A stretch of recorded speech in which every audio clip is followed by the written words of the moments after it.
Meu nome é Renata Cruz, eu sou empresária e fundadora do Foodness, uma empresa de estratégia, gestão e consultoria para negócios de alimentação. E você está ouvindo Foodness Talks, o podcast que toda semana recebe gente que empreende para falar de negócios e compartilhar aprendizados. Conteúdo feito por quem conhece a realidade do dia a dia e passou ou passa pelas mesmas coisas que você, que tem ou está pensando em abrir um negócio. O Foodness Talks é um podcast para você que entende que empreender é muito mais do que glamour. É sobre sangue, suor e boletos. Mais um Foodness Talks e sentar na última cadeira parece muito divertido para quem busca isso, mas a grande verdade é que tomar todas as decisões sozinho e muitas vezes não ter nenhum sócio para dividir essas angústias pode ser bastante solitário. E para entrar nesse papo e falar com a gente, hoje a gente recebe a Silvana Abramovay, que é brasileira, empresária, cofundadora da Amor aos Pedaços. Também tem uma empresa de eventos e experiências que chama Tramadoras, é mentora de mulheres e conselheira de empresas e da Winnie Woman. Certo? Tudo certo. Isso. Uau! Muito bem-vinda, Silvana. Obrigada. Que honra ter Prazer você estar com a aqui. gente. Obrigada pelo convite. Antes de mais nada, antes de começar, a gente sempre pede para quem veio contar um pouquinho da história, né? Amor aos Pedaços, todo brasileiro tem aí uma memória muito afetiva, todo mundo conhece a marca, mas eu queria que você contasse essa história que começa muito cedo na sua vida, né? O Amor aos Pedaços já existia quando eu entrei de sócia. Eu comecei com 18 anos, eu queria ser independente, até pela minha criação, com 4 irmãos homens, super independente. E eu tinha meu irmão menor, ele entrou de sócio com a Ivani, que hoje é a minha sócia. Meu irmão saiu depois de 10 anos. Tá. Ele entrou de sócio no Amor aos Pedaços, depois que a Ivani abriu 1 ano de Amor aos Pedaços. E eu falei, nossa, acho que é uma coisa que... Eu tinha 18 anos, eu lembro que meu pai me colocou lá para ficar 3 meses, para ver se eu me adaptava, se eu me conectava com aquilo, né? Tá. Fiquei com 18 anos e eu super me conectei. Aí eu entrei de sócia quando eu tinha 19 anos para abrir a segunda loja, Tá. que foi no Itaim. E assim, foi muito bom. Eu tive uma... eu acho que é legal falar, porque com 19 anos você não sabe o que você quer. E você vai descobrindo. E eu fui descobrindo. E, graças a Deus, eu acho que eu tenho certeza que eu acertei no que eu escolhi. Sim. Óbvio que não tem só momentos bons. Tem momentos bem difíceis. E é uma batalha que a Doceira esse ano faz 43 anos. Não, é uma história muito linda, né? 43 anos de marca, de uma marca tão presente ainda, né? Na vida também dos brasileiros. Quantas lojas hoje? Tem 40 lojas. É uma própria e o resto são franquias. Eu tenho a indústria, onde eu forneço os produtos para todas as Certo. lojas.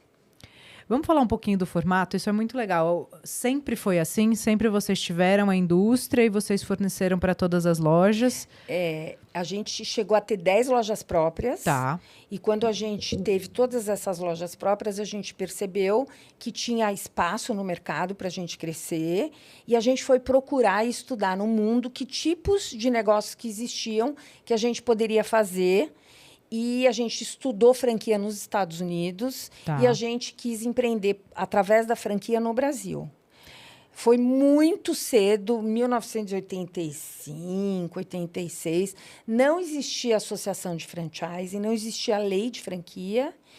E vou te falar que existe o McDonald's, que é uma franquia internacional, e o Boticário era uma distribuidora. Então, foi um mercado bem que a gente desbravou. Então, se você hoje tem um negócio de alimentação, já que franqueou, está querendo franquear, a gente deve muito obrigada a você. Né? A primeira empresa brasileira. Muito. Bom, todos nós, eu tenho certeza que sim, faz parte da construção, né? Mas é muito legal a gente poder trazer você aqui, também você contar, inclusive dos erros, né? Que eu amo que a gente tem essa abertura de falar de tudo que deu errado. Sim. Porque falar do que deu certo... As pessoas só gostam de falar do sucesso, né? E tem tanta coisa que dá errado antes de alguma coisa dar certo, né? Com certeza. Eu imagino que para ser a primeira franquia de comida, vocês devem ter batido muita cabeça. Não deve ter sido Eu simples. acho que foi... A gente tinha algumas lojas próprias. O que a gente fez? A gente pegou um sócio para abrir uma loja que seria franquia. A gente foi fazendo a metodologia junto. Legal. Esse sócio dessa loja, né? Então, a gente foi fazendo os manuais, A gente nem sabia. Hoje é obrigatório ter manual. Sim. A gente foi fazendo os manuais. Nosso produto, ele durava 3 dias. Então, a loja ela ia buscar, às vezes, 2 vezes por dia produto. E a gente só conseguia ter loja em São Paulo. Durante muito tempo, só loja em São Paulo. Porque desde o começo, vocês produziam numa central? A gente produzia numa central. Primeiro, a gente começou numa loja que a gente tinha na cozinha, que era maior. Depois, a gente começou a ver que a gente precisava de uma fábrica separada e a gente abriu essa fábrica separada, essa indústria. E os nossos produtos eram muito frescos. Então, às vezes, a loja tinha que carregar 2 vezes por dia, principalmente a massa de bolo. E a gente demorou muito tempo para conseguir. A gente não quis usar o congelamento, a gente não quis usar conservantes.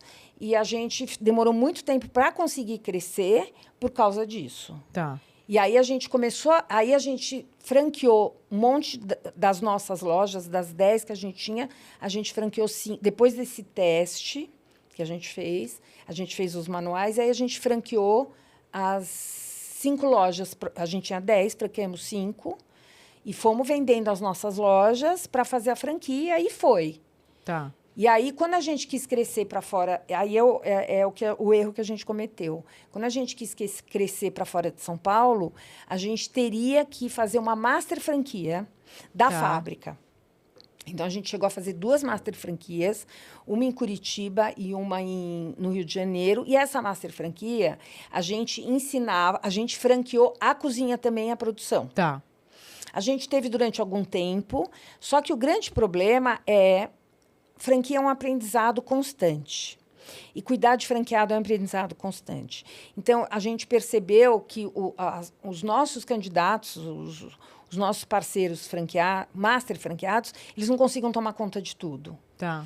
Eles só tomavam conta mais da fábrica dos franqueados. Então, a gente resolveu sair de campo e voltar. E aí, depois de, acho que, 20 anos, a gente entrou com uma tecnologia de atmosfera modificada. Tá. E aí a gente conseguiu fazer franquia para fora de São Paulo, sendo fornecido pela nossa fábrica de São Paulo. Então, hoje, vocês estão em quantos estados? A gente está em 5 estados. 5 estados, com toda a produção centralizada. Sim. E vocês entregam...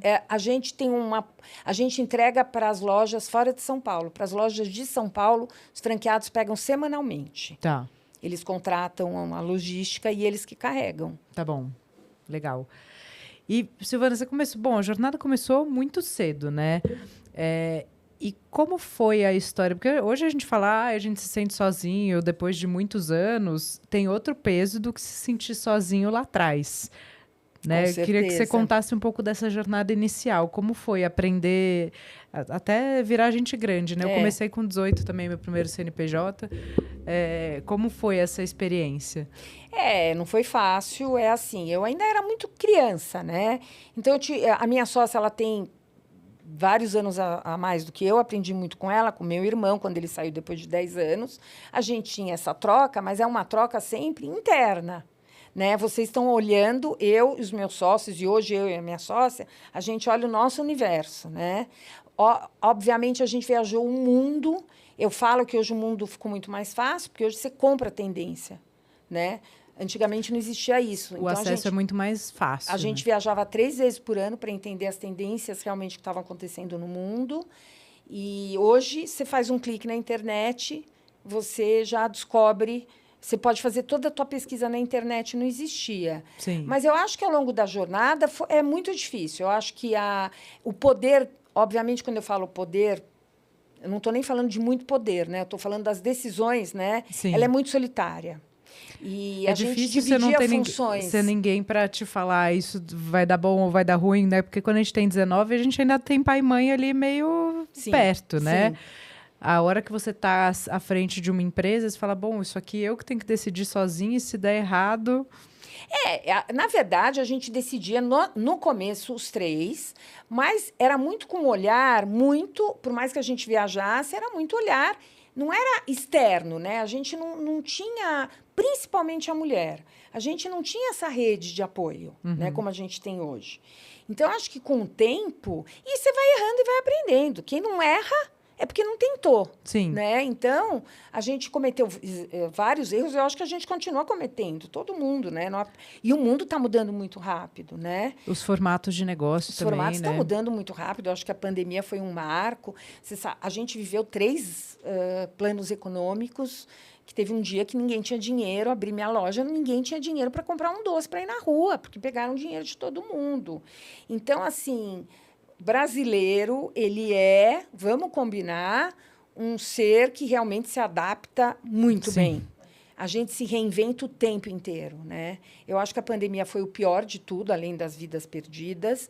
Mas foi assim, hoje, quando você pensa na pandemia, que você ficou dentro de casa, que você não saía, que quando você recebia do supermercado, você tinha que passar álcool, parece que é um filme na tua cabeça que você não viveu isso. Eu tenho essa sensação, porque é muito surreal. Né? Que você não saía para comprar nada. Não. E aí você teve que reinventar. A gente fazia festa de aniversário, a gente fazia bolinho individual, que os aniversariantes pediam para entregar para 20 amigos, e todo mundo cantava parabéns na internet, gente.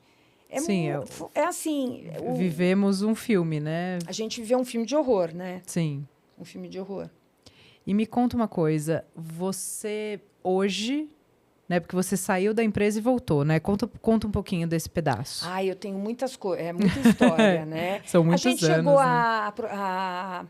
a vender para um fundo uma parte, depois a gente recompou. Há um tempo atrás a gente profissionalizou e a gente voltou para a operação, eu e a minha sócia. Qualquer dia mais para frente a gente vem falar desse assunto, porque as pessoas vão ficar curiosas. É que às vezes a gente acaba tendo aquela síndrome que o dono às vezes atrapalha, e na verdade o dono resolve. Eu acho que pode ter até as duas coisas, mas assim, nada como o olhar, né, do dono sendo bem assessorado. Então, eu acho que é isso que está acontecendo com a gente hoje. A gente retomou. Hoje a gente teve até reunião de franqueado, foi muito bacana. E mais 43 anos, no mínimo, pela frente. É isso. E aí, quando você voltou, você assumiu a mesma cadeira de antes? A minha sócia cria. Tá. Mas eu fiquei 1 ano e meio fora. E eu voltei, fiquei como se fosse num conselho, olhando de fora.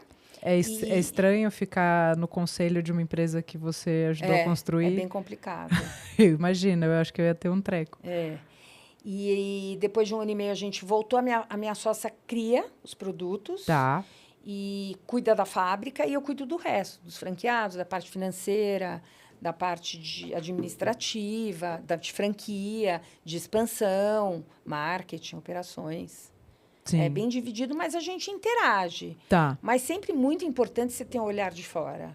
Sim. Eu participo de muitos grupos, eu participo de muitos encontros, estudo muito e... Não, e ter essa troca, olhar outras referências, né? Falar com outros empresários, vai falar, não, a gente está fazendo isso desse jeito, aqui a gente fez dessa forma, tivemos essa ideia, ou implantamos isso, deu errado, você fala, opa, estava com essa ideia, vou rever aqui, ou vou tomar um café com essa pessoa e aprofundar nesse tema. Sim. É porque estar na última cadeira é definitivamente solitário, às vezes é angustiante, você não ter com quem trocar é desesperador, e aí quando você começa a construir também esse...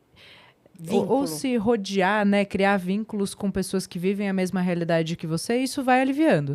Vai, porque primeiro eu percebo, por exemplo, eu dou mentoria, eu percebo na mentoria que as pessoas continuam solitárias quando realmente elas não procuram apoio, e quando elas sabem que o que acontece com elas é muito comum e acontece com todo mundo, só isso já dá um respiro. Sim, é muito impressionante. Um alívio, né?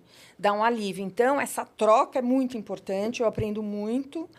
E eu percebo que é isso que faltava, né? Eu sabia que o que eu estava vivendo, todo mundo estava vivendo, e as decisões importantes sendo tomadas sem você poder dividir com alguém, a não ser os teus sócios. E hoje você tem uma liberdade, e eu acho que assim... E o ajudar o outro, né? Realmente Sim, isso, né? Isso o apoio é você querer ajudar por ajudar, sem interesse nenhum. É você querer trocar, porque você sempre está aprendendo. Eu acho que era uma coisa que antigamente não existia, não era muito forte. E você sabe que a gente fundou há um mês, não tem nem 2 meses ainda, é um bebezico, o Clube Foodness, que o objetivo é exatamente esse, né? A gente... fomentar. Construiu ali uma estrutura digital, porque a gente fala, bom, se a gente em São Paulo, com um monte de acessos, etc., etc., tem dificuldade, as pessoas que estão em cidades menores, né, também vão ter essa carência. Então, vamos transformar, não vamos só fazer local, até porque a gente que viaja com a consultoria bastante, é muito interessante aprender em outras praças, porque o Brasil é um continente, né? Eu falo que ele é eles são 20... Quantos estados? 24? O pessoal de humanas a gente veio. Faltou na aula de geografia, eu sou péssima. São 23, vários. 24. Ai, vamos essa olhar, parte gente. Bom. Você pula, porque não pode falar que não sabe. Acho que é 23 e o Distrito Federal, não é isso? Distrito Federal, um pedacinho de... 26, 26. Tá vendo? Eu ia me chamar de burra, corta essa parte. 26 e o Distrito Federal, é isso? Então são 27. A Márcia, ela é de Brasília claramente, mas eu falo para ela que, na verdade, ela é de Goiânia, porque pegaram Goiânia, cercaram, é uma área VIP com um nome novo, entendeu? Vai ser cancelado. Não vou, é com carinho, vai gente. Gravar, né? Assim, não vai gravar isso, né? Óbvio que vai. Não, o Estado não grava, não.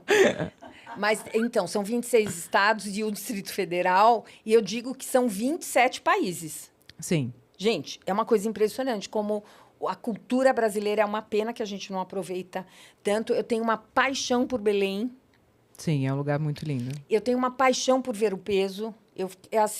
É meu lugar favorito do Brasil, Ver o Peso. Eu adoro aqui ver o bode, ver aquelas poções. Gente, é uma cultura e é uma grande pena porque a gente conhece muito pouco. Conhece muito pouco. É muito grande, né? Mas aí a gente resolveu o quê? Fazer o clube justamente para isso, para aproximar, para a gente ter essa possibilidade de troca. Para às vezes você quer validar alguma coisa e falar, pô, eu não tenho sócio, eu quero validar alguma coisa, eu vou colocar aqui, vou postar no chat do meu perfil para ver o que outros empresários, né? Porque não são... É diferente você estar falando com o seu tio no almoço de domingo, que ele não vive a mesma realidade que você. Então, você está falando com pessoas que têm, às vezes, muito mais experiência, ou às vezes que estão começando com um gás novo e um novo olhar. Diferentes, Então, isso é muito legal. Então, a gente fez o clube justamente para isso, para ser um lugar onde todo mundo se encontra, onde a gente produz muito conteúdo, centraliza informação, notícia, porque também é um negócio, né, onde eu acho informação sobre esse mercado. Você tem que compilar de um monte de lugar. Como a gente já faz esse trabalho, a gente está deixando tudo lá dentro centralizado. Para dividir mais, né? Exato. Então, é um exercício também da gente... E você falou uma coisa que é muito importante, que é estar disponível. Que às vezes eu não vou lá só para buscar informação, eu vou lá para ajudar também. Né? É isso que faz um mercado e girar. Cria uma comunidade muito propositiva. Que isso mudou muito no mundo. Sim. No Brasil, não sei nem se no mundo, tá? Mas no Brasil eu acho que mudou muito esse dar a mão e sem interesse nenhum. Uhum. Né? Eu acho que isso mudou muito. Antigamente era um mundo muito de negócios, toma lá da cá, e eu encontrei muita gente ao longo da minha vida, eu tenho muitas pessoas que realmente dão a mão e vamos juntas. Sim. Não, eu também. Eu não posso reclamar em momento nenhum e eu me sinto sempre... Privilegiada e responsável por devolver.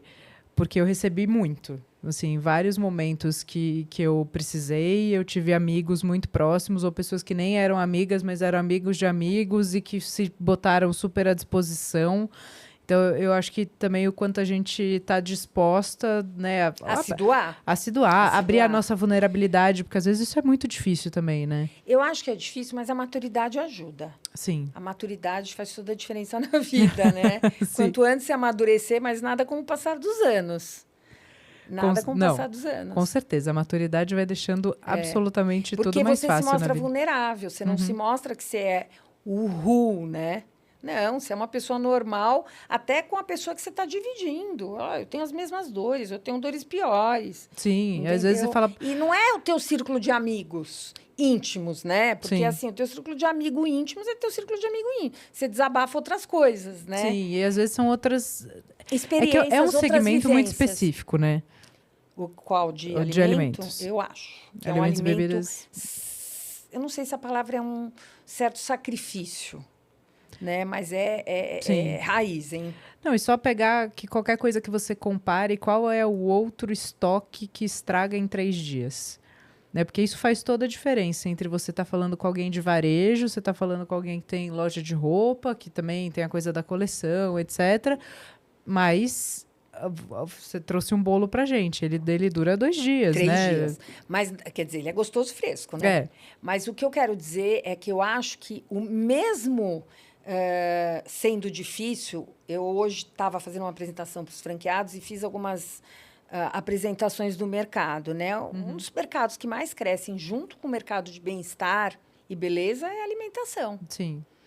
Tá, o ano passado, acho que cresceu o bem-estar 18% e a alimentação foi 12%, 16%, 12%. Quer dizer, é um mercado bom, mas que dá trabalho, gente. Da hora que acorda, da hora que dorme, né? Que você fechou a porta, você tem que fechar a porta, você tem que ver se está na geladeira, você tem que ver a validade. Se não acabou a luz à noite, você tem o gerador, porque senão você perde o estoque. Você perde o estoque. Então, realmente é um mercado que a gente tem que se dedicar muito. Sim. Não que os outros não tenham, mas é uma dedicação muito dia a dia, hora a hora, né? A história da tomada de decisão para você é um momento delicado ou é uma coisa que você já, nesses anos de estrada... Eu acho que é sempre difícil, porque você tem que tirar a tua emoção. Primeiro que eu amo falar, gente, amanhã eu vou resolver. Eu tenho que ir para casa, pensar. Porque eu tenho uma característica muito ansiosa para não tomar decisões erradas e precipitadas. Tá. E também é um aprendizado. Então, eu já tomei decisões erradas, precipitadas, ansiosas. Eu continuo ansiosa até hoje. Já, mas eu aprendi que tem coisas que eu tenho que respirar e tenho que realmente pensar, eu tenho que me aconselhar.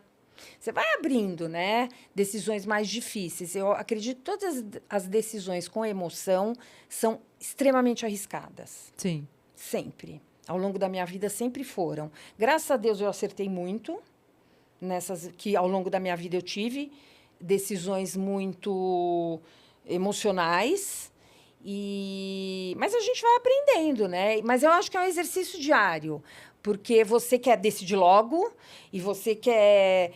Mas você tem realmente pessoas para se apoiar, você tem o teu time. Eu acho que sozinho você não é nada, absolutamente nada. Então, você também, tendo um bom time... uma oportunidade de vocês crescerem juntos, né? Então, eu acho que também ela é solitária, mas hoje a gente se abre mais e divide um pouco mais. Também com o teu time, né? E você... Hoje as salas são todas juntas, gente. Antes a gente ficava numa sala com a portinha fechada. E tinha que a secretária anunciar que alguém chegou. Hoje não existe mais isso. Sim. O mundo mudou, tá todo mundo sentado junto. Né? Isso é um ganho, né? Pro dia a dia, para tomada de decisão. Sim. E você... essa história, eu gosto dessa ideia também de parar para pensar. O pai de uma amiga minha, há muitos anos, a gente estava no aniversário dela, eu era menina, devia ter 20 e poucos anos, estava preocupada com alguma coisa, que eu não lembro nem o que era. E ele falou para mim, tá tudo bem? Eu falei, ai, tio, eu tô preocupada com isso, amiga de infância. E aí ele falou, mas eu preciso decidir amanhã. Ele falou, Renata, nada que você não possa dormir em cima é uma boa decisão. Então, qualquer coisa que você precise, toma o tempo. Pai da tua amiga. Porque eu acho que... Gente, põe a cabeça para descansar. No dia seguinte, você tem um olhar que não é imediatista. Sim. É muito diferente. Você olha com outros olhos. E, às vezes, até para falar, né? Porque, às vezes, você precisa falar um negócio que é uma conversa dura. Fala, bom, agora eu tô emocionada, agora eu tô de cabeça quente. Se eu for falar agora, você vai ser reativa. Vai ser ruim. Vai ser uma reação. Eu acho que o grande desafio do ser humano, de pessoas ansiosas principalmente, é a reação, o ser reativa. Então, é um exercício diário de realmente, eu falo, gente, calma, nada como um dia depois do outro. Amanhã a gente pensa como a gente vai resolver isso. Vamos esfriar a cabeça, vamos pensar. Não é para você não dormir, né? Mas amanhã a gente vai ter outro olhar. Sim. E você, quando tem essas tomadas de decisão ou grandes responsabilidades, decisões importantes para a empresa, você, além desse tempo que é super importante, sempre olha número equilibrado com emoção? Isso é, tipo, dado para você é uma coisa fundamental para a tomada de decisão? Eu acho que deveria ser mais. Porque o empreendedor, no fundo, ele vai, gente. O empreendedor, ele vai. Depois ele conserta o caminho, né? Então, eu acho que com o tempo você vai aprendendo que o tempo inteiro você tem que estar olhando dados. Então, hoje eu olho muito mais dados do que eu olhava. Legal. Eu não tenho dúvida para tomar decisão. Não tenho dúvida. E me aconselho muito mais, porque é engraçado, porque o nosso ego, se é o que a gente pode falar, a gente quer resolver tudo sozinho e saber tudo. E a gente não sabe tudo. E a gente vai ficando mais velho, a gente vai entendendo que a gente pode pedir ajuda, que a gente pode conversar com outras pessoas, que a gente pode ouvir outras opiniões. Você não é um sabe-tudo. De verdade, jamais. E em algum momento na vida de todo mundo, a gente se achava sabe-tudo. Ah, não vou ouvir. Ah, vai falar besteira. Não. Né? Então, eu acho que... Eu acho imprescindível. Hoje mesmo, na minha reunião de franqueados, a gente está fazendo aí um trabalho de planejamento estratégico. Eu contratei uma pessoa para fazer esse planejamento e ela falou, eu não consigo trabalhar sem dados. Eu acho que hoje, inclusive com uma inteligência artificial, que pensa por você muita coisa, e que hoje você tem um acesso a dados, até, tudo bem que você pode reinterpretar, mas até interpretados, eles vêm pronto. Então, hoje, não era que nem antigamente, eu sou da época que não tinha computador. Sim. Não tinha computador. Né? A gente está falando, eu não sei que ano, mas eu não tinha o hábito eu não tinha computador na minha sala em 1984. Né? A gente não tinha um computador. Então, os dados eram conta de padeiro, né? Se somava. E muita percepção, né? Muita coisa empírica que você ia que também eu acho que a sensibilidade, eu também acho importante. Sim. O empírico também a gente não pode descartar, principalmente na mulher. Sim. Não, eu falo isso muito para os nossos clientes. Assim, tem coisas que a gente faz uma indicação estratégica baseada em dados. E quando o cliente tem uma coisa dessa de sensibilidade, a gente super respeita. Né? Eu lembro muito de um caso com a Dani Coelho do Cafezinho, e que eu falava, Dani, isso pode ser, né, difícil, trabalhoso, até arriscado. Ela falou, não, Rê, mas eu acredito. Eu falei, então, se você acredita, o negócio é seu, você fundou, vamos nessa. Né? Os dados só dizem pra gente abrir o olho e ficar atenta, mas se... Mas ele também serviu para abrir o olho e ficar atento. Sim, sempre. Né? Porque o número, ele é exato. E nada é exato. Sim. Só o número. Então, ele te dá uma exatidão. Mas isso não quer dizer nada. Sim. Né? Ele só te dirige, direciona. E você falou uma coisa que é muito legal de dizer, que o empreendedor, ele vai. Ele vai. E eu acho que o empreendedor tem essa característica kamikaze, né? Tem. E eu aprendi... Ele arrisca. Mas hoje, durante muito tempo, eu falei, por que eu fiz isso? Por que eu não olhei dado? Gente, fez parte da minha história e a gente vai mesmo. Sim, eu fiz tanta merda que se eu te contar... gente, na doceira, a gente usou muito intuição. A minha sócia é super intuitiva. A gente usou muito intuição. Quer dizer, a gente foi super disruptivo. Na nossa época, não existia brigadeiro junto com bolo. Por incrível que pareça, não existia bolo de brigadeiro. Não existia juntar mousse com um bolo. Não existia docinho de brigadeiro enrolado para você comprar em nenhum lugar, a não ser na nossa loja. Porque a gente trouxe... Porque só tinha festinha de criança. Sim. Né? Você não comprava brigadeiro na rua. E aí, a gente criou uma coisa completamente nova. Vocês criaram uma categoria, né? Uma categoria de produtos frescos, artesanais, que podiam estragar em 3 dias. As pessoas, no começo da doceira, eu lembro direitinho, a gente tinha uma prateleira em cima de onde a gente embrulhava, que as pessoas traziam os pratos de casa para falar que fez em casa. Que maravilhoso. Era muito característico, porque queria falar que fez em casa. Aquela coisa tão gostosa, artesanal, fez em casa. Ela trazia o prato e falava, não, a gente fez aqui. A gente tinha uma prateleirinha, eu lembro da prateleirinha na loja da Consolação, que foi a primeira loja. Muito bom. Aí a pessoa levava lá, é uma avó que dava um truque, uma tia que dava um truque numa criança. Quem fez o bolo? Foi a titia, não fez nada. Era impressionante o que tinha. Maravilhoso. Mas o que eu estava trazendo da história do empreendedor do kamikaze é que eu já fui absolutamente kamikaze. Hoje eu acho que eu sou meio a meio. Tem um tanto que eu tenho uma intuição forte, vou... e topo arriscar e tudo certo. E tem um outro tanto que eu falo que eu aprendi a sentar na cadeira do empresário. Porque o empreendedor e o empresário, eles são entidades caminho, né? diferentes, um caminho, né? E que eu não gostaria de perder nunca a minha raiz empreendedora, porque é natural minha e eu acho que eu perderia um tanto da intuição. O empresário é o profissional, né? mas que é o cara mais racional, né, a hora que você bota ali a sua... você deixa a sua essência mais criativa e olha para a sua essência mais analítica. Também é importante, É a né? profissionalização do empreendedor, né? E o empreendedor, ele vai. Eu acho que uma vez empreendedor, sempre empreendedor. Sim. Faz 8 meses que eu criei uma nova empresa, do nada, com uma amiga, para fazer eventos de experiência. Tava com pouco problema, falou, já sei. E vou empreender. E estamos aí empreendendo, eu estou me divertindo, adorando, aprendendo. Mas com a veia, assim, de não pensar muito. Vamos. E Sim. vamos ver como vai indo. E a gente está indo super legal. E eu estou amando essa experiência diferente. E como é, dentro da dinâmica, dividir energia e foco? Porque também, quando você tem 2 empresas, e o Amor aos Pedaços não é uma empresa pequena, né? É uma empresa grande, com grandes responsabilidades.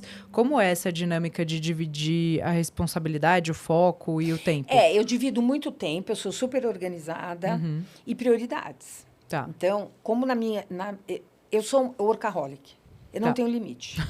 Não tenho limite. Tenho 3 filhos já criados, marido já criado. Então, eu sou workaholic, eu não tenho limite. Eu sou uma pessoa que gosto mesmo de trabalhar. Então, só que eu faço prioridades em cada setor. Então, obviamente, nessa empresa, na Tramadoras, eu tenho as minhas funções separadas da minha sócia. E eu tenho muito... E no Amor aos Pedaços, eu também tenho as minhas funções. Mas eu não... É assim, o mal do século é o WhatsApp. E eu uso o WhatsApp 24 horas. Eu sou usuária do mal do século. Então, hoje, você facilitou também, né? Na verdade, ele é o mal, mas ele facilitou muito você resolver muitas coisas, né? Então, é assim, você está dentro de um Uber para vir para cá, você está resolvendo um monte de coisa. Sim. Então, assim, eu tenho dias para estar em cada empresa pessoalmente, eu acho que também mudou muito a questão de presencial. Como eu não cuido da fábrica, eu não tenho tanta necessidade de estar na fábrica. Tá. Eu gosto porque é varejo, eu acho que você tem que estar. Quando eu estou com os consultores de loja, eu estou com a rede de expansão comercial, eu acho importante. Mas eu fico muito na rua. E eu consigo encaixar uma coisa na outra. Tá. E realmente, mas eu acho que ajudou muito o celular e o WhatsApp a você realmente trabalhar remoto e de qualquer horário. E você, bom, você está me dizendo aqui seu diagnóstico de workaholic. Eu me vejo muito nessa cadeira também, muitas vezes. Acho que tem muito, isso está muito ligado com o empreendedor. Eu vi aqui no texto que você me mandou que já tinha ali a passagem por um burnout. Eu tive um também. Vários, né? É que não chamava burnout, a gente chamava um estresse. Eu chamava de piripaque quando eu tive. De que o meu corpo realmente parou de eu não conseguir levantar o braço, assim. E aí eu queria que... E acho que também é muito importante a gente falar que existe uma preocupação com saúde mental e que é um assunto que a gente tem que trazer cada vez mais para a mesa. Você consegue hoje, dentro dessa rotina, com 2 empresas também, já tendo passado, porque acho que quem já passou é um lugar que você, quando começa a flertar com ele, eu pelo menos já tenho essa sensação física mesmo, que é, opa, preciso desacelerar, senão eu já sei onde eu vou.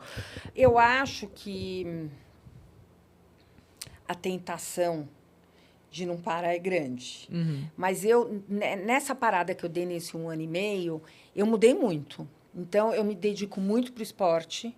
Eu ando 10 quilômetros por todo dia, eu me obrigo a andar, porque é o que eu gosto. Faço musculação 3 vezes por semana. E, gente, eu busco retiro, eu busco coisas, porque eu tenho uma mente inquieta. E eu estou fazendo um trabalho super bacana com um neurocientista de metacognição. Então, eu estou sempre em busca da saúde mental também. Tá. Desse equilíbrio também, Desse equilíbrio. Às vezes está desequilibrado, aí você para e fala, como assim? Mas eu acho que a gente tem que se preocupar, sim. Sim. E eu consegui... Eu sempre tive altos e baixos. Agora eu faço muito exercício, agora eu estou cansada, eu não faço. Porque a gente... Mas a mente, como a mente trabalha muito, a gente precisa descansar essa mente através de hobbies. Eu sou uma pessoa que leio muito, eu amo ler. Não leio livros de trabalho, eu não leio nada para aprender O Poder de não sei o quê, essas coisas de autoajuda, ou mesmo livros importantes. De gestão ou de negócio. Já li há muito tempo atrás, mas não é. Eu gosto de livros bem escritos. Agora, acabei de entrar para um clube do livro, porque eu sempre evitei entrar no clube do livro. Enfim, entrei agora, semana passada foi a primeira reunião. Foi super bacana.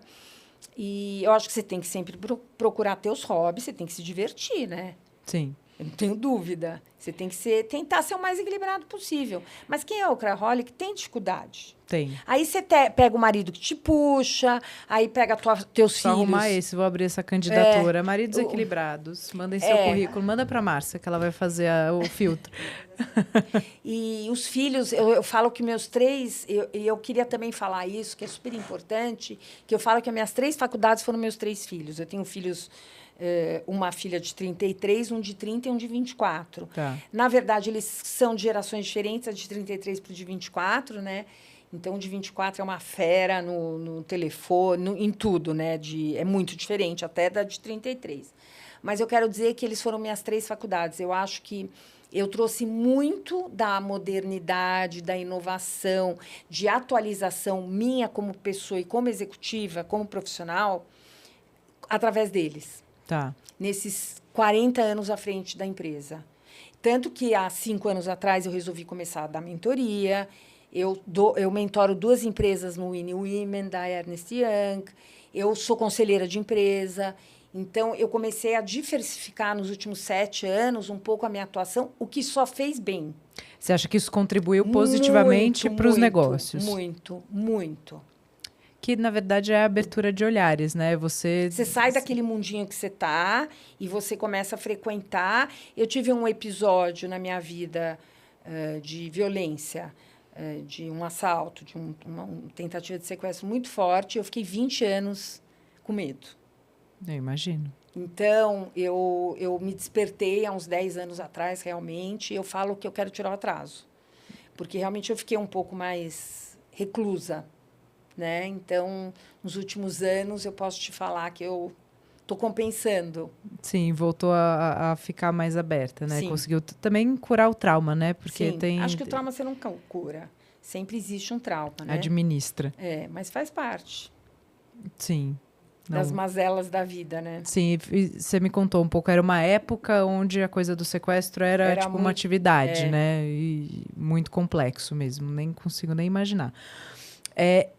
Você hoje tem um hábito de compartilhar desafios financeiros estratégicos com a equipe também? Você traz isso? Sim. Hoje é tudo aberto. Tudo aberto. Todos os números abertos. Os DREs abertos com o time, os heads, né? Uhum. Tudo aberto. Tudo aberto. E o que você entende? Porque eu acho que esse é um aprendizado muito legal, né? Quando a gente é pequenininho, a gente tem muito receio. Falar, não, mas a galera não entende os números, vai ver só o faturamento, etc. E eu defendo muito isso. Falo, a partir do momento que a gente mostra o quanto sai, porque o quanto entra... Eu até defendo que a equipe sempre sabe. A equipe da sua loja do Shopping Eldorado, onde a gente tomou um café outro dia, se eu for lá e perguntar quanto fatura por mês, eles vão saber na ponta da língua, muitas vezes, muito mais do que o dono. Mas você sabe que até uma dificuldade que a gente tem com franquia, porque existe muito franqueado que não põe meta. Tá. Porque se puser meta, eles vão saber quanto fatura. E eles têm a ilusão que ninguém sabe. Esse é um assunto bom da gente falar, eu gosto. Eu acho que cria uma certa confiança mútua e responsabilidade mútua do resultado. Tá. Porque a gente não está falando só de quanto fatura. A gente está falando de pessoas que gastam aquele dinheiro para fazer algumas coisas. Sim. Né, do custo. E ela participa e se preocupa em como eu vou fazer a empresa render mais. Sim. E como faturar mais. Em que momento vocês começaram a fazer tudo aberto? Eu acho que já faz uns 15, 20 anos, as reuniões de diretoria, e a gente sempre demonstrou, e assim, precisamos diminuir isso, precisamos aumentar aquilo. Você sabe que o grande vilão na gastronomia é custo de matéria-prima. Ontem, eu conversei com o meu comprador, aumentou 30% o ovo.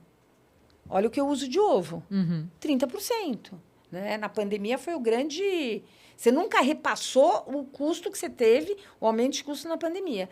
Então, a gente fala muito sobre isso. Então, eu acredito que se você perguntar para os meus funcionários quanto custa o quilo do açúcar, quanto a gente está pagando, é capaz deles saberem. Entendeu? Então, existe... E na franquia existe essa preocupação também, porque os nossos franqueados, eu tenho fornecedores homologados, e os nossos franqueados compram algumas coisas fora. Eles compram os produtos acabados meus, mas eles compram matéria-prima fora. E a gente tem que negociar chocolate granulado, chocolate para ralar, açúcar para fazer o marshmallow. Então, a gente tem também essa preocupação. Então, acho que todo mundo tem que saber tudo. E aí, na alegria e na tristeza, você sentiu diferença do engajamento da equipe a partir do momento Eu acho que depende vocês... muito da pessoa de interpretar. Eu acho que tem que ter maturidade também para interpretar, né? Eu falo que... Eu sempre falo dessa maturidade.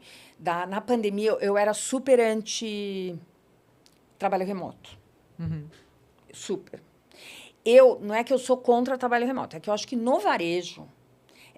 nada como o presencial da motivação, né? Não, você está vendo a cara do cliente quando ele olha o balcão, você está vendo quantas pessoas batem o olho e saem. Não, eu estou querendo dizer até de time, né? Sim. Então, você está em casa, por mais que você faça uma reunião online, hoje eu faço muita reunião online, porque eu também acho que a gente se habituou, a gente teve isso como uma nova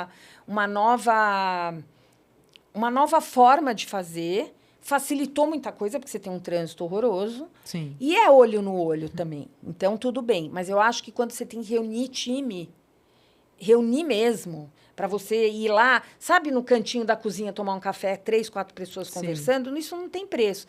Então, eu acho que tudo... Tem sempre os que vão fazer remoto, que realmente são muito... dedicados e outros que não são. Sim. E tem gente que não está nem aí pro teu número, quer saber, quer o salário do final do mês e acabou. E se você está passando por alguma dificuldade, se atrasar o salário também não quer saber. Eu acho que é isso, né? Aí depende muito das pessoas. E não estou aqui para julgar quem está certo e quem está errado. Né? Cada um também tem seus problemas, né? Sim, mas quando vocês começaram a fazer, já faz bastante tempo, né? Mas eu não sei se vai ter essa lembrança dessa sensibilidade. Se você sentiu a diferença no engajamento dos heads, por exemplo? Sim. Porque o financeiro sempre olhou, sim. Porque aí as pessoas começam a entender, pessoas, né? Elas têm uma ilusão. Nossa, como ganhar dinheiro. E depois vai ver que não é isso. Né? Tá vendo a realidade, que é difícil, que você tem que cortar custos, que você tem que aumentar teu faturamento, você não quer nunca mexer com gente, né? Porque você quer gerar emprego, então vamos aumentar o faturamento. Então, você acha que divide a responsabilidade. De uma certa forma, óbvio que você é o dono da empresa, que sempre, né, é o que não dorme, né? Porque no dia seguinte Sim. você não dorme, né? Quem é, né, tem isso. Mas eu acho que ajuda a pensar. Mas eu acho que o mundo mudou muito e as pessoas estão fazendo isso também. Eu acho que uma grande parte dos empresários, hoje em dia, das empresas, eu acho que elas têm esse papel de dividir. Eu acho que da experiência que a gente tem até ouvindo os nossos empresários ali dentro do clube, a gente vê que quem já tem um certo tempo de mercado ou um tamanho de negócio já começa a se sentir um pouco mais maduro. Quem ainda é pequeno ainda tem bastante receio. Mas mais verdade do que isso ainda é que as pessoas muitas vezes não têm os números. Também. Né? Opa! E vocês sempre foram hiper organizados com número ou foi foi um processo? Não, continua sendo. Tá. Eu estou agora, no exato momento, trocando meu sistema. Tá. É um processo. E a gente tem muita dificuldade com isso. A gente não tem a cultura dos números na minha empresa. Eu tenho essa dificuldade até com os franqueados. Por mais que... Porque, assim, o sistema está lá, mas o sistema... Hoje eu falei isso na reunião de franqueados. Eu falei, gente, o sistema tem que ser alimentado por uma pessoa. Sim. Então, tem que entrar com a nota de entrada. E ele só te devolve, né? Ele não faz nada sozinho. Então, porque o sistema é uma porcaria. Não, porque tem que trocar o sistema. Não. É que você não tá. Aí você vai olhar, a pessoa não está colocando todos. Aí você não vai ter o resultado, né? Sim, o sistema não opera milagres. Não faz milagre. Então, eu acho que hoje é o meu. Vou te falar. Diariamente, para pegar dados. Agora que eu estou trocando, então, não quero pensar, mas vai dar tudo certo, está dando, é que está muito no começo. Eu acho que a gente demorou muito para... Ao longo do tempo, a gente ficou com sistemas super antigos, até para não ter esse problema de perder dados. Mas é uma preocupação constante. A gente não tem essa costura na minha empresa de números, de entender. A gente tem mas tem. Hoje, um DRE, eu tenho todo o DRE e tudo. Mas é sempre difícil para você fazer. No outubro, a gente faz a previsão do ano seguinte. É que hoje a previsão, eu falo, que você tem que rever todo mês. Sim. Porque antes de você fazer uma previsão, você revia a previsão a cada semestre. Hoje você tem que rever todo mês, não é nem bimestral. É todo mês, você tem que rever até o para frente. Porque cada mês é uma surpresa. E o mundo está mudando muito rápido. Então, hoje não existe mais. Você faz um DRE em outubro e nunca mais olha para ele. Não existe mais isso. Você vai ter que refazer, sim. De repente, você está em fevereiro, você já vai ter que olhar para frente. Olha, o cenário mudou, o aumento de custo. Né? Você vê o aumento de custo que a gente teve o ano passado também foi horroroso. Né? Sim. A dificuldade de você conseguir repassar tudo isso. Agora vem a reforma tributária. Não, e tem uma série de coisas que são práticas, né? E mais fáceis. Financeiras, né? E que você olha, e dados, etc. E tem uma série de outras coisas que estão muito ligadas à inovação também, a posicionamento, que à medida que o mundo muda, e agora com, né, globalização, tecnologia, muda mais rápido. A gente tem dificuldade de acompanhar, né? E a forma de consumo das pessoas muda. Muda. Né? E nesses 40 e tantos anos, vocês sentiram... Porque a marca ela é muito fiel ao que foi desde o começo. Então, eu vou te contar que há 20 anos atrás a gente fez uma reformulação em todos os bolos. Tá. A gente percebeu que a gente tinha que diminuir os recheios e as coberturas. Tá. Então, por uma questão de gosto, paladar mesmo do público, ou não? Uma questão de mundo. O mundo estava caminhando para uma coisa das pessoas se preocuparem um pouco mais com a saúde. Tá. Então, a gente quis fazer uma reestruturação de diminuir os recheios e as coberturas. As pessoas... Foi muito sutil, e não foi sutil, mas as pessoas não perceberam, mas a gente fez isso. E aí a gente lançou uma linha zero, os hábitos mudam. Eu acho que é assim. É super interessante, porque hoje, há 40 anos atrás, a gente criou, a doceira não criou por escolher a fatia, ela não nasceu assim, mas depois de 2, 3 anos, era uma fatia, um corte de fatia, de um tamanho, que nunca era igual. E quando a gente coloca que o cliente pode escolher o tamanho que ele quer, eu acho que a gente já foi muito anos-luz para frente. Inovador, né? Pioneiro numa história. Porque hoje, se você quer comer um pedacinho só, você não quer ser aquele guloso ou comer um tantão, você vai comer só um pedacinho e tudo bem, porque eu acredito que o equilíbrio é tudo. Uhum. Então, a gente foi nessa parte do equilíbrio. Quem quiser comer uma fatia grande, e não caiu o movimento, né? Não é que o meu movimento diminuiu porque eu deixei de vender uma fatia fixa por um preço fixo, né? E eu acho que isso, para hoje em dia, tem tudo a ver, é muito atual. Sim. Né? As pessoas vão na loja, elas comem enquanto elas querem. Então, se elas querem uma fatia carpaccio, famosa fatia, ela é uma fatia carpaccio, né? E eu lembro no começo da doceira que a gente treinava a balconista sempre marcar, gente, muito interessante, sempre marcar uma fatia maior, grande. E hoje a gente não mais dá esse treinamento. A gente põe uma fatia pequena, normalzinha, e a pessoa, se ela quiser, ela aumenta. Tá. Antes a gente falava para diminuir. Tá. Muito engraçado, porque existe uma mudança de comportamento, mas eu acho que a indulgência, o appetite appeal continua, né? Então, eu acho que a mudança de comportamento vem de tudo, até das minhas lojas que hoje são completamente diferentes, no layout.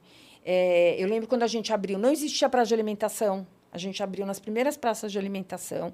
Quando a gente abriu, não tinha mesa. Você não ficava num lugar tomando café sentado. O Brasil, a gente sabe que é muito atrasado em relação ao mundo, né? Você pega a Europa e os Estados Unidos, ele é muito atrasado. E não existia você ir comer Na verdade, no começo da loja, não existia nem café. Tá. Tá? Porque não existia o hábito do café. E demorou muito para entrar o hábito do café. E eu lembro que quando entrou o café, cada loja tinha uma marca de café, porque o café era um detalhe do detalhe do detalhe. Olha como mudou. Não era um complemento de experiência. Né? Não era um complemento. E aí você começa assim, teve época que o layout da minha loja era toda branca para inspirar limpeza. As coisas mudam, tudo muda muito rápido. E aí a gente criou a linha Zero, porque eu tenho uma mãe diabética, então eu sofri sempre muito. Eu lembro de pequena ir na loja, e era uma das únicas lojas que tinha bolo diet. Isso, a gente lançou, a gente fez uma campanha muito grande com uma empresa americana chamada Cultor. Eu lembro que a minha mãe diabética, ela andava com o negocinho de medir se tem açúcar, porque as pessoas mentiam que era zero. E a gente foi uma das primeiras empresas realmente a lançar uma linha. É 10% da nossa venda, é 0% de açúcar. E a gente desenvolveu um trabalho ao lado de endocrinologistas, muito sério, muito grande.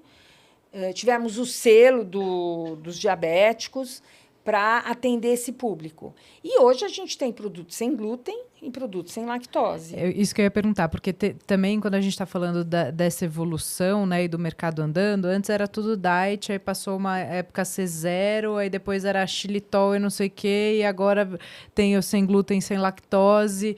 Vocês o tempo todo estão atentas a isso para ir também trazendo inovação dentro desse pacote. Então, a gente tem um projeto novo para realmente fazer uma linha, uma coisa para o futuro, uma linha bem saudável, gostosa. Porque o difícil é ser muito saudável e gostoso, né? Na questão de comparando com o que a gente tem. Mas a gente tem sem glúten. O sem glúten, você não pode falar que é sem glúten, porque eu não tenho uma fabricação separada, meus produtos não são fechados. Pode ter contaminação, né? Pode ter contaminação cruzada, então eu nem posso. Mas sem lactose, sim, a gente atende esse público. A gente atende. Então, até a Márcia mandou pergunta aqui que o seu negócio é feito praticamente de um monoproduto, né? Em vários sabores, mas o seu negócio é... Olha, eu vou falar para você assim, ao longo do tempo a gente descobriu que a nossa expertise, que nosso valor estava nos nossos recheios e coberturas. Então, a gente levou o recheio e cobertura para toda a cadeia da loja. Tá. Então, a gente tinha um sorvete, hoje é sorvete bolo. Tá. A gente usa o sorvete com recheios e coberturas, a gente também tem sorvete de bola. A gente recheou os nossos chocolates com os nossos recheios e coberturas. A gente fez ovo de Páscoa com nossos recheios, panetone com nossos recheios. Mas eu tenho salgado. Tem salgado, tem os docinhos. E tudo vocês produzem, mesmo salgados? Não, hoje a gente já produziu, a gente quer voltar a produzir. Hoje a gente não produz o salgado, mas a gente quer voltar a produzir. Foi uma perda que a gente teve quando o fundo entrou, que quis tirar o salgado, e a gente vai voltar, num futuro próximo, a fazer o nosso salgado. Mas o nosso salgado não entra em nenhuma máquina, por causa da massa, que realmente não é só farinha. Então, ela tem um custo muito alto do salgado, mas a gente vai ter que fechar essa conta, porque é muito diferente. Embora o nosso salgado seja super gostoso. Sim. Mas é possível, e acho que aí você já foi respondendo isso, que a inovação vem em pegar os produtos que você faz, que você é boa de fazer, e entender o que o público está esperando, né? Eu acho que a gente ouve muito o nosso franqueado, né? Bastante. A gente criou, há 30 anos atrás, o Festival do Morango. Né, que é um sucesso até hoje. Eu não sei nem que número a gente estaria, acho que 35. Tá. Né, não existia, na época, a gente até registrou o nome, depois a gente desistiu, porque ia brigar com tanta gente do festival, porque não existia Festival do Morango dos produtores de morango, nem isso chamava Festival de Morango. Então, eu acho que a gente foi criando, a gente tem um calendário de eventos que a gente fala que ele tem que ser assunto para as pessoas, as meninas que vendem na loja, né? Sim. Então, a gente tem um calendário de eventos próprios nossos. Então, a gente já teve o Hits de chocolate, a gente já teve sobremesas quentes, então, lançamos sobremesas quentes, individuais. A gente já teve... a gente tem, né, um calendário bem, bem grande. A gente está agora no Festival do Verão. Então, são sobremesas específicas nessa época de frutas. Porque aí você vai sempre tendo novidade. Sempre tendo novidade. Então, Festival do Verão, Festival do Morango. A gente tem novidade no Dia das Crianças, a gente tem novidade no Dia das Mães. A gente sempre lança produtos novos para o Dia das Mães. A gente, quando fez 40 anos, a gente fez um revival de vários produtos que tinham saído de linha. Inclusive, alguns teve tanta aceitação que a gente voltou eles em linha. Então, a gente sempre procura... É muita história, é uma gaveta de muito produto, né? Sim. A gente tem uma biblioteca de produto para colocar, né? E acho que isso é muito legal de falar também, que não importa que você, né, o seu negócio ali, ele tem poucos SKUs, você pode mas ele o tem tempo 130, todo... só de bolo, né? Sim. Eu não sei, isso é pouco? Não, é muito. Ah, tá. Não, mas é que você pode o tempo todo estar criando na verdade, uma história, não é 130, né? É 130 produtos, não é SKUs, né? Então, mas você pode estar o tempo todo trazendo novidade, mesmo com uma coisa super consolidada. Né? Então, esses movimentos... Eu acho que esse movimento de calendário de eventos que a gente usa é super bacana. E o tempo inteiro a gente está antenado para ver. E as modas vão, as modas vêm, as modas vão, as modas vêm. Você faz alguma coisa para estar ali naquele assunto, mas também não muda a sua estrutura. Moda e tendência, né? Exato. Então, a gente sabe que tem essa grande diferença, a gente procura realmente estudar as tendências e ver o que as pessoas estão procurando. Então, desde bebidas, por exemplo, eu só tinha Coca-Cola na minha loja. Uhum. Hoje eu não tenho só Coca-Cola. E eu não tenho só suco industrializado. Hoje eu tenho sucos super legais, né? Eu tenho marcas super legais. Estou aumentando o meu SKU de bebidas. Porque hoje você vai para tomar um bom suco, você vai para tomar uma Pink Lemonade, sei lá, na loja. Então, você vai o tempo inteiro... Gente, e o brasileiro adora novidade, né? O brasileiro, especificamente, adora. Então, assim, é um movimento constante na comunicação. Hoje, as nossas lojas, a gente não tinha loja rosa, porque a cor oficial do Amor aos Pedaços é rosa e verde. Uhum. E a gente evitava usar um pouco rosa. Hoje, ela é super rosa e verde. Né? Hoje, não, já faz algum tempo de rosa e verde. Então, as coisas é acompanhar mesmo e não perder a tua essência. Né? Então, aquele pavê de chocolate que você comeu há 43 anos é igual, o pavê de nozes é igual. É a mesma receita, ela não mudou. E, por incrível que pareça, o bicho de pé, que foi um produto que foi inventado pela minha sócia, inclusive a gente tem um registro, ele é feito na panela, na mão. Tá. Ele não é na pasteurizadora, ele só pode ser feito numa panela. Porque senão não sai do mesmo jeito. Não sai. Ele é manual mesmo. Muito bom. E se você pudesse deixar um conselho para quem está nesse momento se sentindo sozinho, que eu acho que todo mundo passou já por isso, né? Depois de um tempo, acho que a gente aprende a administrar essa angústia. Não que ela não exista mais, mas a gente administra de outra forma. Mas para quem está nesse momento, quais são os conselhos dentro desses 40 e tantos anos de história aí que você deixa? Eu gosto de falar, primeiro, sair do casulo. Eu sou uma pessoa que fiquei no casulo e saí. Uhum. E curiosidade, eu acho que é o que move a gente. Então, procure esse teu lado curioso, porque a partir do momento que você procurar esse teu lado curioso, você vai sair para fora. Você vai procurar ajuda. Você vai pensar diferente. Você vai viver um outro cenário. Você vai ver o todo. Eu acho que é muito isso. Eu acho que o que me... E brilho nos olhos. Obviamente que não é fácil, eu sou uma privilegiada, não tenho só momentos bons. Muito pelo contrário, né? Tem uma empresa de 43 anos, vamos fazer 43 anos. Óbvio que tem toda uma história. A gente não tem só parte boa, mesmo, mas tenta fazer tudo com brilho nos olhos. Eu acho que, quando até hoje eu faço a entrevista com os franqueados, até hoje a última entrevista com candidatos à franquia comigo. E quando eu vejo um brilho nos olhos, para mim faz toda a diferença. E é isso que eu tento passar para eles. Não é só um negócio. Também é um negócio. Mas você também tem que gostar do que você faz. Se você conseguir, obviamente que não é todo mundo que consegue, cada um tem algo que motiva. Eu tenho franqueados que a motivação só existem, não vou nem falar franqueados, mas existem pessoas que a motivação é só dinheiro, a outra é sucesso, a outra é trabalhar com o que gosta. Mas eu acho que, assim, com brilho nos olhos, fica tudo mais leve. Sim. Então, eu procuro tudo que eu faço com brilho nos olhos, mesmo que, às vezes, o olho não tá brilhando muito. Sim. É isso. Não, e também acho que tem a história da gente aprender a descansar, né? Da gente se dar buscar esse equilíbrio na vida. Eu sou muito contra essa glamorização também do empreendedor que nunca para e que não sei o quê, que acorde enquanto os outros dormem, você já está trabalhando, porque isso vai te fazer... Gente, calma, entende? Na verdade, eu sou workaholic, mas é qualidade também, né, de trabalho. Porque às vezes você vai trabalhar... Hoje eu trabalho muito menos do que eu trabalhava, eu não tenho dúvida. Eu estou falando hoje, já faz uns... Ao longo do tempo eu fui trabalhando menos. Sim. Né? Mesmo eu estando disponível sempre. Mas também não adianta uma pessoa cansada. Ela não rende. Sim, o Alex Atala tem uma frase maravilhosa que ele diz que faca afiada corta melhor. Então, se você não para afiar a faca, você vai gastar muito mais energia para fazer a mesma coisa e o resultado vai ser ruim. Né? Porque corta um tomate com a faca que não está afiada, você vai machucar todo o tomate. É verdade. Né? Super verdade. Querida, muito obrigada, que delícia. Obrigada a você. Espero que seja o primeiro de muitos, que a gente tenha a oportunidade de trocar bastante. Pode contar comigo. Muito obrigada.